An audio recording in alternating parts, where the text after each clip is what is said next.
नमस्कार, डेली 24 भारत देख रहे हैं आप। मैं हूं आपके साथ साहिल धुलिया। बुलेटिन की शुरुआत करते हैं। उत्तर प्रदेश के मुख्यमंत्री योगी आदित्यनाथ रविवार को अलीगढ़ पहुंचे। यहां पर सीएम बरौली विधायक जयवीर सिंह के बेटे के तिलक समारोह में शामिल हुए, जिसके चलते अलीगढ़ मुस्लिम यूनिवर्सिटी में हेलीपैड बनाया गया। बता दें कि सीएम योगी कलेक्ट्रेट सभागार में जनप्रतिनिधि एवं अधिकारियों के साथ समीक्षा बैठक करते हुए नजर आए। बताया जा रहा है कि शहर के विकास के कई बिंदुओं पर मुख्यमंत्री अधिकारियों एवं जनप्रतिनिधियों के साथ मंत्रणा करते हुए दिखाई दिए। बैठक के बाद मुख्यमंत्री तिलक समारोह में भी शामिल हुए। उधर थाना अफजलगढ़ क्षेत्र के पास एक दुर्घटना का मामला सामने आया है। यहां पर एक तेज रफ्तार बस अनियंत्रित होकर पलट गई। बता दें कि हादसे का समय बस में 25 लोग सवार थे, जिसके चलते सभी यात्रियों के चोटिल होने की खबर सामने आई है। सूचना मिलते ही पुलिस मौके पर पहुंच गई, जिसके बाद स्थानीय लोगों ने सभी घायलों को अस्पताल में भर्ती कराया। आज सुबह थाना अफजलगढ़ को ऐसी सूचना मिली कि एक प्राइवेट बस जो जसपुर से अफजलगढ़ की तरफ आ रही थी, वो अनियंत्रित होकर एक नाले में गिर गई। सूचना मिलने के बाद तत्काल थाने की फोर्स मौके पहुंच गई। बस में कुल 24-25 लोग यात्रा कर रहे थे। इन घायलों को तत्काल निकटवर्ती सीएचसी में भर्ती कराया गया है, जिनकी हालत सामान्य है। मौके पर स्थिति सामान्य है, यातायात सुचारू रूप से चल रहा है तथा आगे की विधिक कार्रवाई की जा रही है। तो आपको बता दें कि बिजनौर में थाना कोतवाली क्षेत्र से एक गंभीर मामला सामने आया है। यहां पर एक युवक शादी का झांसा देकर युवती का शोषण करता रहा, जिसके बाद सीधे रूप से उसने शादी करने से मना कर दिया, जिसके बाद युवती ने जहरीले पदार्थ का सेवन कर लिया। बताया जा रहा है कि युवती युवक का रिश्ता कहीं और हो जाने से परेशान थी। जहरीले पदार्थ के सेवन से युवती की हालत बिगड़ गई। युवती को आनंद फानंद में निजी अस्पताल में भर्ती कराया गया। वहीं युवती ने युवक पर यौन शोषण का आरोप लगाया है। थाना कोतवाली शहर में लगभग एक हफ्ते पहले एक लड़की ने जो लगभग 25 वर्ष की है, अपने एक परिचित पर अभियोग पंजीकृत कराया कि उसने शादी का झांसा देकर उसके साथ जो है संबंध बनाए हैं और अब विवाह से मना कर रहा है। इसके संबंध में न्यायालय में जो है न्यायालय के समक्ष उसके बयान भी हुए, जिस समय उसने जो है शारीरिक संबंधों के विषय में इनकार किया। और आज सूचना मिली कि उसने जो है कुछ जहरीला पदार्थ कंज्यूम किया है। अभी उसका उपचार चल रहा है। वहाँ उसका कहना है कि उससे उसकी बात हुई थी और उसने संभवतः उससे वार्ता की और उसके बाद जो है उसने उसके पक्ष में बयान दे दिया। अभी युवती का ट्रीटमेंट चल रहा है और अक्यूज की गिरफ्तारी के लिए तत्काल ट्रीटमेंट डाली गई, जो आवश्यक विधिक कार्रवाई की जा रही है। वहीं वाराणसी में यूथ कांग्रेस के कार्यकर्ताओं को पुलिस ने बलपूर्वक शास्त्री घाट जाने से रोक दिया। उत्तर प्रदेश युवा कांग्रेस द्वारा वोट चोर गड्डी छोड़ एसआईआर बंद करो, बेरोजगारी हटाओ के विरोध में शास्त्री घाट पर प्रस्तावित प्रोटेस्ट की प्रशासन ने अनुमति नहीं दी थी। इसके बावजूद प्रदेश अध्यक्ष यूथ कांग्रेस उदय भानु सर्किट हाउस पहुंचे थे, जिसके बाद यहां सैकड़ों की संख्या में यूथ कांग्रेस के कार्यकर्ता पहुंचने लगे। मौके पर पहुंचे पुलिस अधिकारियों ने उन्हें समझाने की कोशिश की, पर नहीं मानने पर पुलिस ने उदय भानु छिप को सर्किट हाउस में रोक दिया। बाद में पुलिस उन्हें भी गिरफ्तार कर अपने साथ ले गई। वहीं कार्यकर्ताओं को गाड़ियों में जबरन भरकर पुलिस लाइन भेज दिया गया। फिलहाल मौके पर भारी पुलिस फोर्स की तैनाती की गई है।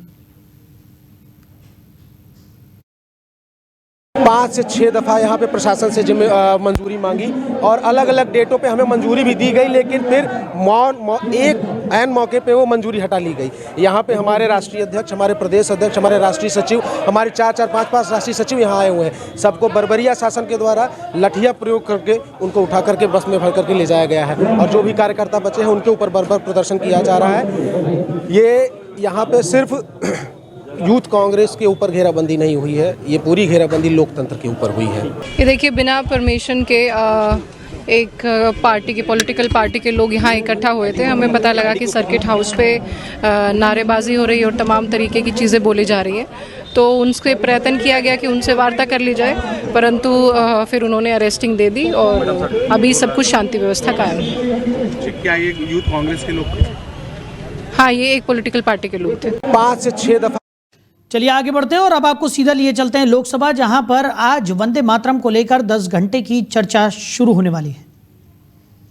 It is the 8 December 2025. Item number 4 Shri Pankaj Chaudhary. माननीय अध्यक्ष जी, मैं आज की कार्यसूची में मेरे नाम के सामने मत संख्या 4 पर वर्णित कागजात आपकी अनुमति से सदन के पटल पर रखता हूँ। आइटम नंबर 5 श्री शोभा कारंद लजे स्पीकर सर, शोभा जी। आपके अनुमति से आज का कार्यसूची में मेरे नाम के सामने उल्लेखित दस्तावेज सदन के पटल पर रखती हूँ।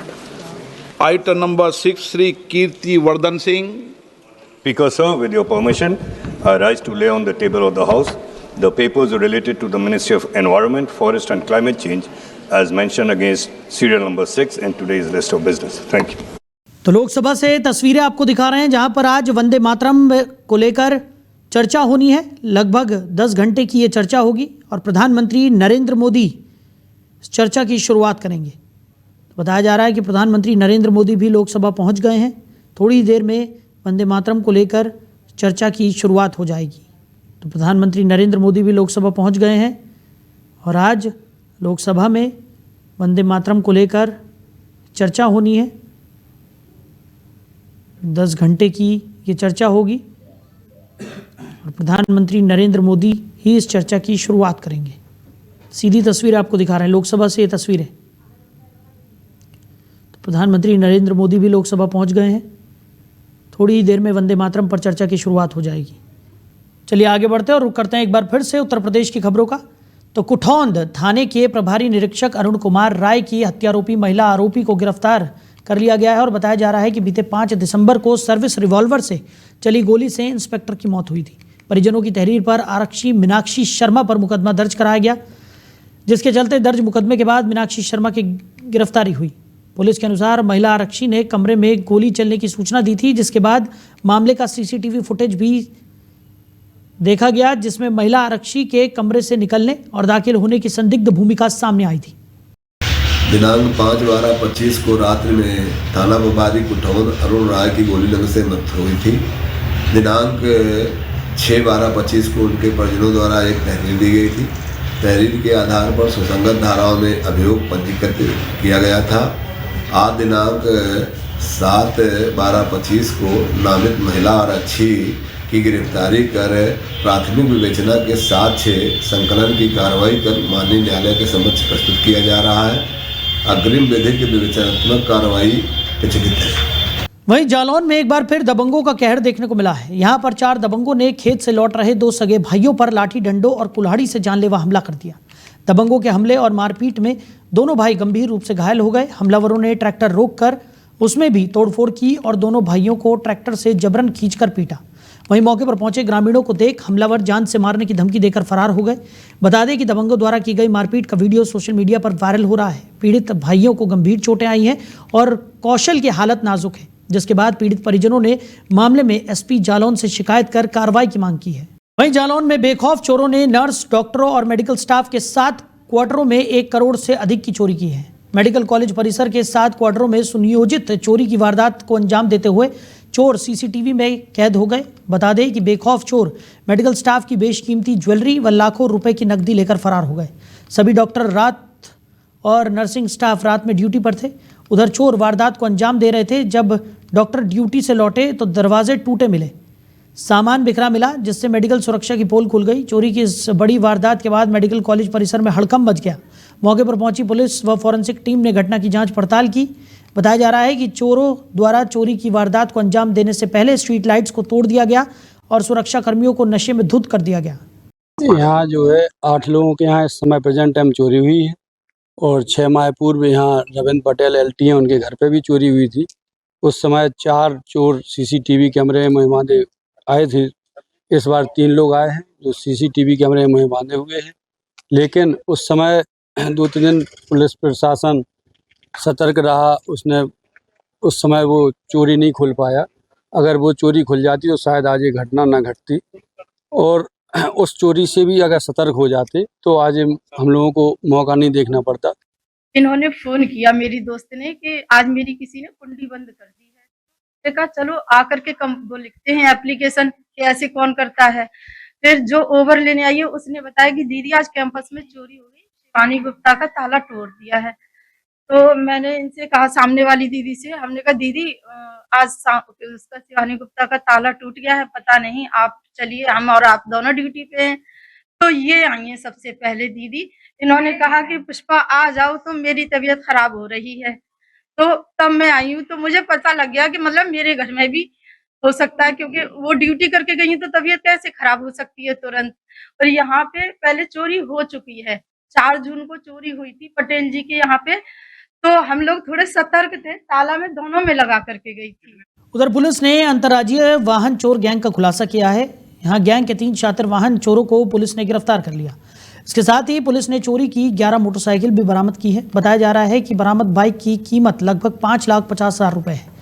ये गिरोह यूपी बिहार में बाइक चोरी करता था। ये चोर मॉल, बैंक, सब्जी मंडी जैसे भीड़ भाड़ वाले स्थानों को निशाना बनाते थे। गिरफ्तार आरोपी चोरी की बाइकों को झाड़ियों में छिपाकर बिहार में बेचते थे। पुलिस ने संयुक्त ऑपरेशन में ये बरामदगी की है।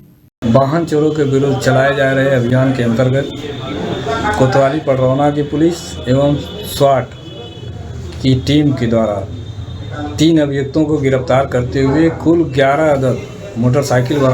चलिए आगे बढ़ते हैं और एक बार फिर से आपको लिए चलते हैं लोकसभा, जहां प्रधानमंत्री नरेंद्र मोदी क्या कुछ कह रहे हैं, सुन लेते हैं। दी थी, प्रेरणा दी थी, त्याग और तपस्या का मार्ग दिखाया था। उस वंदे मातरम का पुण्य स्मरण करना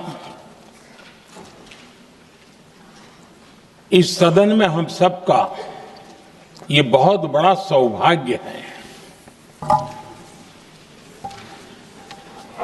और हमारे लिए गर्व की बात है कि वंदे मातरम के 150 वर्ष निमित्त इस ऐतिहासिक अवसर के हम साक्षी बन रहे हैं।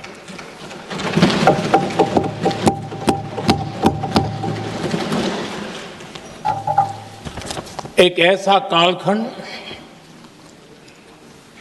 जो हमारे सामने इतिहास की अनगिनत घटनाओं को अपने सामने लेकर के आता है। ये चर्चा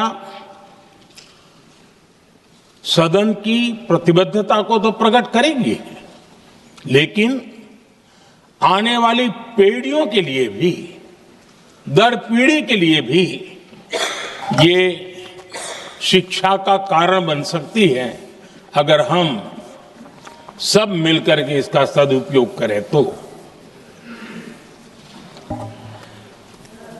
आदरणीय अध्यक्ष जी, एक ऐसा कालखंड है जब इतिहास के कई प्रेरक अध्याय फिर से हमारे सामने उजागर हुए हैं। अभी अभी हमने हमारे संविधान के 75 वर्ष गौरवपूर्व मनाए हैं। आज देश सरदार वल्लभ भाई पटेल की और भगवान बिरसा मुंडा की 150वीं जयंती भी मना रहा है और अभी अभी हमने गुरु तेग बहादुर के 350वां बलिदान दिवस भी मनाया और आज हम वंदे मातरम की 150 वर्ष निमित्त सदन की एक सामूहिक ऊर्जा को, उसकी अनुभूति करने का प्रयास कर रहे हैं। वंदे मातरम 150 वर्ष की यात्रा अनेक पड़ावों से गुजरी है, लेकिन आदरणीय अध्यक्ष जी, वंदे मातरम का जब 50 वर्ष हुए तब देश गुलामी में जीने के लिए मजबूर था और वंदे मातरम के 100 साल हुए तब देश आपातकाल की जंजीरों में जकड़ा हुआ था।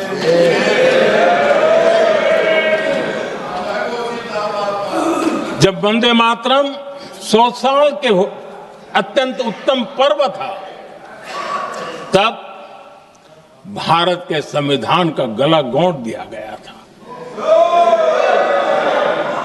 जब वंदे मातरम 100 साल का हुआ, तब देशभक्ति के लिए जीने मरने वाले लोगों को जेल के सलाखों के पीछे बंद कर दिया गया था। जिस वंदे मातरम के गीत ने देश को आजादी की ऊर्जा दी थी, उसके जब 100 साल हुए तो दुर्भाग्य से एक काला कालखंड हमारे इतिहास में उजागर हो गया। हम लोकतंत्र के गिरोह में थे।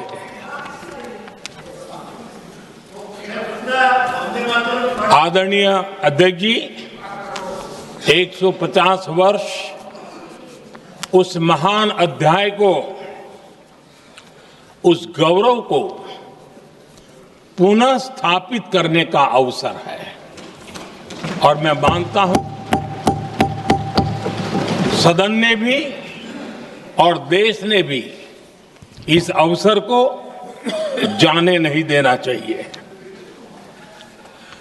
यही वंदे मातरम है जिसने 1947 में देश को आजादी दिलाई।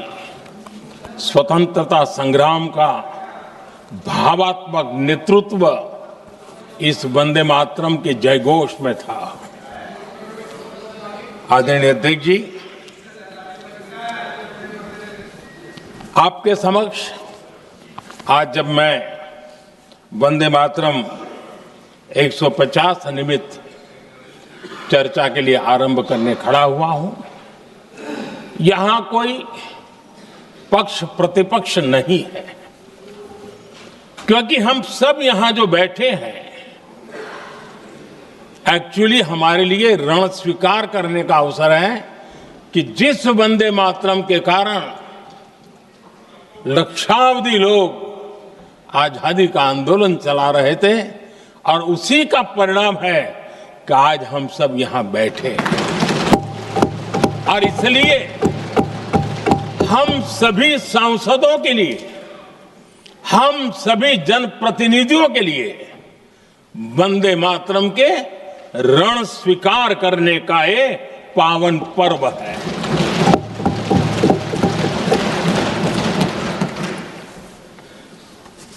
और इससे हम प्रेरणा लेकर के वंदे मातरम की जिस भावना ने देश की आजादी का जंग लड़ा, उत्तर दक्षिण पूर्व पश्चिम पूरा देश एक स्वर से वंदे मातरम बोल के आगे बढ़ा। फिर से एक बार अवसर है, आओ हम सब मिल के चले, देश को साथ लेके चले। आजादी के दीवानों ने जो सपने देखे थे, उन सपनों को पूरा करने के लिए वंदे मातरम 150 हम सबकी प्रेरणा बने, हम सबकी ऊर्जा बने और देश आत्मनिर्भर बने। 2047 में विकसित भारत बना करके हम रहे, इस संकल्प को दोहराने के लिए ये वंदे मातरम हमारे लिए एक बहुत बड़ा अवसर है। आदरणीय अध्यक्ष जी, दादा तबीयत तो ठीक है ना? नहीं, कभी कभी इस उम्र में हो जाता है। आदरणीय अध्यक्ष जी, वंदे मातरम की इस यात्रा की शुरुआत बंकिम चंद्र जी ने 1875 में की थी और गीत ऐसे समय लिखा गया था जब 1857 के स्वातंत्र संग्राम के बाद अंग्रेज सल्तनत बौखलाई हुई थी, भारत पर भांति भांति के दबाव डाल रही थी, भांति भांति के जुल्म कर रही थी और भारत के लोगों को मजबूर किया जा रहा था अंग्रेजों के द्वारा। और उस समय उनका जो राष्ट्रीय गीत था, गॉड सेव द क्वीन, इसको भारत में घर घर पहुंचाने का एक षड्यंत्र चल रहा था। ऐसे समय बंकिम दा ने चुनौती दी और ईंट का जवाब पत्थर से दिया। और उसमें से वंदे मातरम का जन्म हुआ।